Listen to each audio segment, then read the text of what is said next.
Durst, the worst. Durst, the worst. Durst, the worst. Oh, Durst, the worst. Durst is the worst. Durst, the worst. Durst, the worst. Durst, the worst. Durst, the worst. Durst, the worst. Shitlibs have canceled Halloween in Seattle because it's like racist, istophobic or something.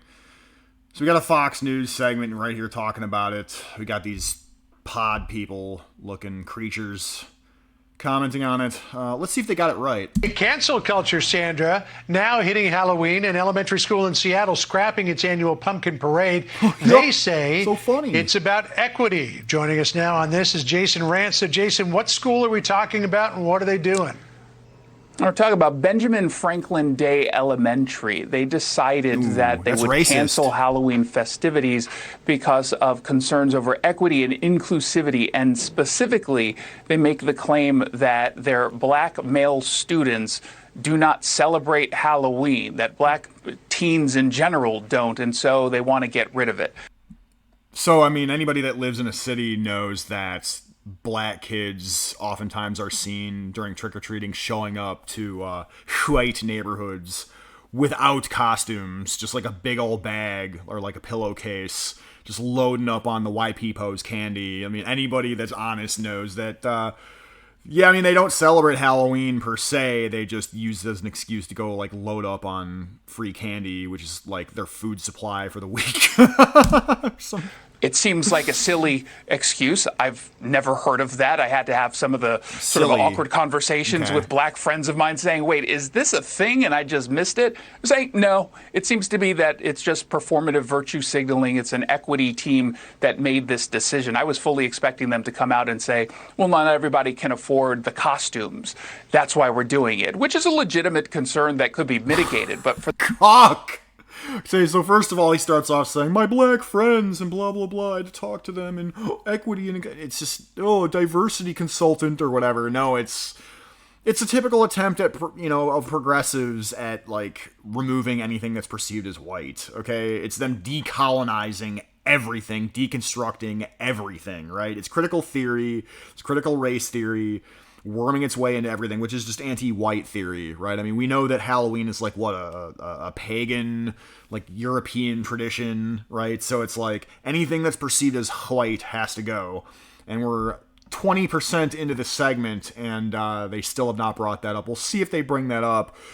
But no, he's lending credence to the notion that the groups of Blakes who come into your neighborhood without costumes on to load up on candy, he's lending credence to the notion that they just can't afford a costume, and that's why they're doing shit like that.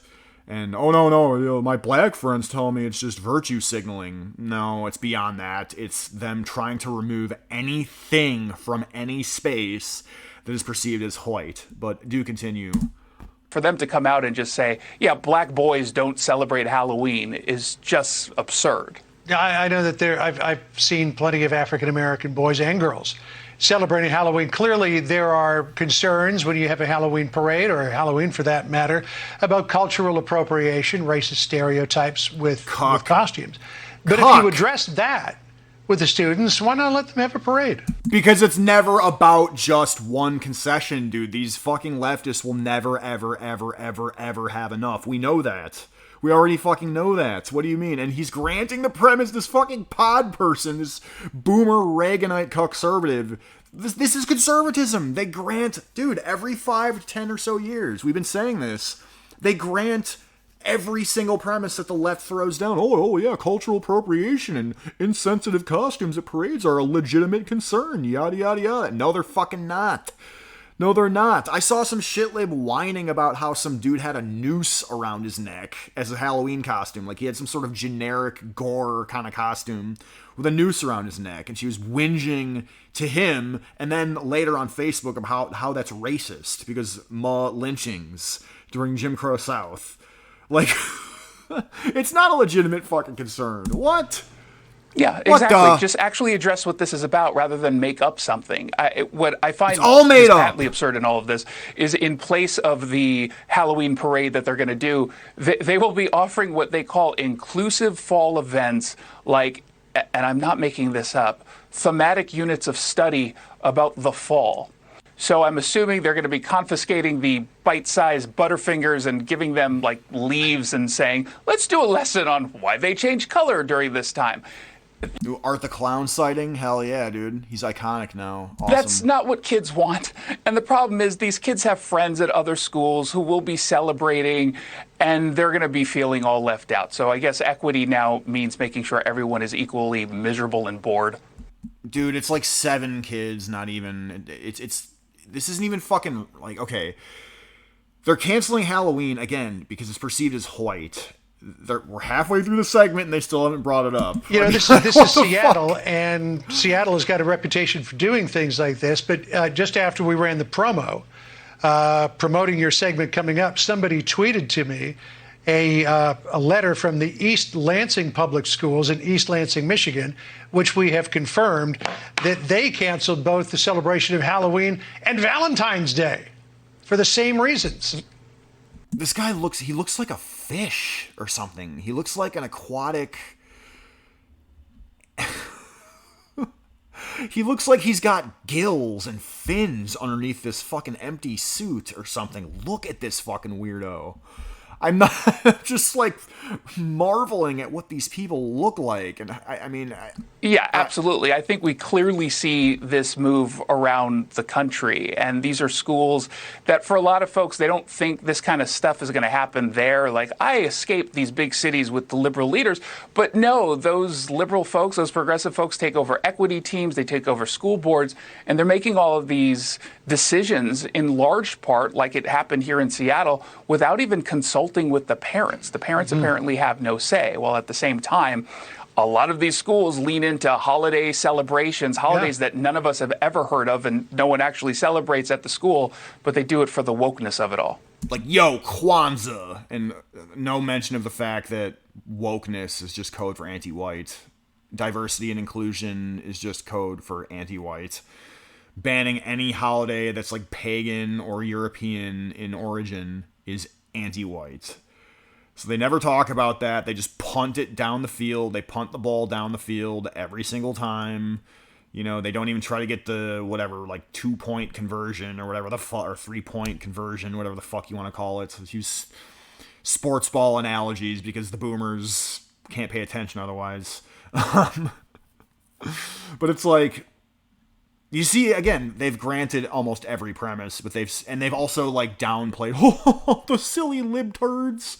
Look at the goofy, kooky stuff they've done today. But it's like, it's way more dire than these people are letting you know. And so I think like outlets like Fox News, but then also outlets like the Daily Wire, Matt Walsh, Ben Shapiro, all those cucks, they exist to give people the faux impression that anything is being done to meaningfully oppose this, when it's not. You can see that they're just granting every single premise that the left throws down. Oh, diversity and inclusion are great. Oh, cultural appropriating costumes are bad and a legitimate problem.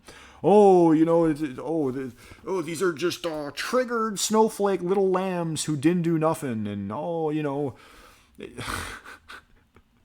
oh, black people might not be able to afford a costume, and that's why we see gangs of them going through the goddamn, you know, neighborhoods, white neighborhoods, trick-or-treating without costumes and just loading up on pillowcases at a time full of candy, because that's their food that month. Because they don't know how to feed their families. So here's what the principal, Stanley Jascott, from Benjamin Franklin Day, told Fox News. He said, several of our students historically opted for an alternate activity in the library while the pumpkin parade took place. This was an isolating situation, not consistent with our values of being an inclusive and safe place for all our students, especially students of color and those with a sensitivity to all the noise and excitement of the parade. But it's another example, Jason, where if you can't satisfy everyone, then you take away from everyone. And this is a Halloween parade that we're talking about, but that's being applied in other areas as well, like advanced placement programs in high school, which really holds gifted students back. Yep. It's dumbing everything down. It's dumbing everything down and decolonize your mind. You know, they're dumbing everybody down and they're going to turn English class into like twerking Ebonics hour. Basically, that's what they're going to fucking do. And, I mean, I personally was not a particularly good student. I found it really difficult to pay attention in class. And I think part of that was that they dumbed it all down. Like the English teacher would lend credence or sort of like some brother or sister would speak entirely in Ebonics, and it was treated as if it was just another dialect. And I just felt stupefied by the whole thing, and I tuned out most of the time. And so, yeah, I mean, they're going to get rid of AP classes because white and East Asian students are way disproportionately represented as they see it. But, I mean, that's through a quasi-meritocratic lens. I mean, to whatever extent meritocracy still exists in our country, that's what you're seeing, right? So we can't have that because, meritocracy is viewed as another white social construct. So anything white has to be removed. And these two chuckleheads, this fish man and this guy have not, as of yet, brought that up. They've just Absolutely. And I think that's a very important point here. If you have, let's say, just 5% of a student population saying they're not comfortable with something or not willing to participate, well, guess what? That's okay. You don't have to participate. No one is forcing you into the pumpkin parade. No one is forcing you into the AP courses. We have to start looking at education, not just about a small group of people who will always be unhappy, usually because parents are telling them to be unhappy, or a presumption that they're going to be unhappy. You have to serve the majority of the students. It doesn't mean you completely dismiss any concerns that come up from a small group of students or parents. No, we should dismiss anything this absurd. No, you're cucks. These are cuckservatives, dude. How are these people really any that different from fucking liberals, dude? They're granting the notion that if someone comes through with concerns about equity and inclusion, that we should actually listen to them. And we shouldn't just dismiss them as bad faith acting commie rabble-rousers. I mean, they're granting the notion that anybody is legitimately offended by the existence of Halloween. They're not. They're power-hungry psychos. That's what it is. You address them. You mitigate them. They're power-hungry, anti-white, anti-American psychos. Say it. You got 30 seconds left in the segment. You are punishing the masses so that you can placate a group of folks who seem to never be excited or happy about anything. One father of a 7-year-old Asian student said it was an exercise in affluent white vanity that is wokeism. Jason Rantz, I always appreciate you coming in. Good to see you. Thanks, John. Appreciate it. John, Democrats calling. Okay, so get that little anti-white jab in there at the end there. God damn, dude. So yeah, this isn't just like uppity Blakes and small hats coming in and trying to like remove anything that's perceived as white. This is white affluence, blah, blah, blah. Yeah, so fellow whites are doing this, right? I'm sure. But anyway, if you enjoyed this clip, I know I did, click the links to support the channel, and I'll see you next time. Try, bitch!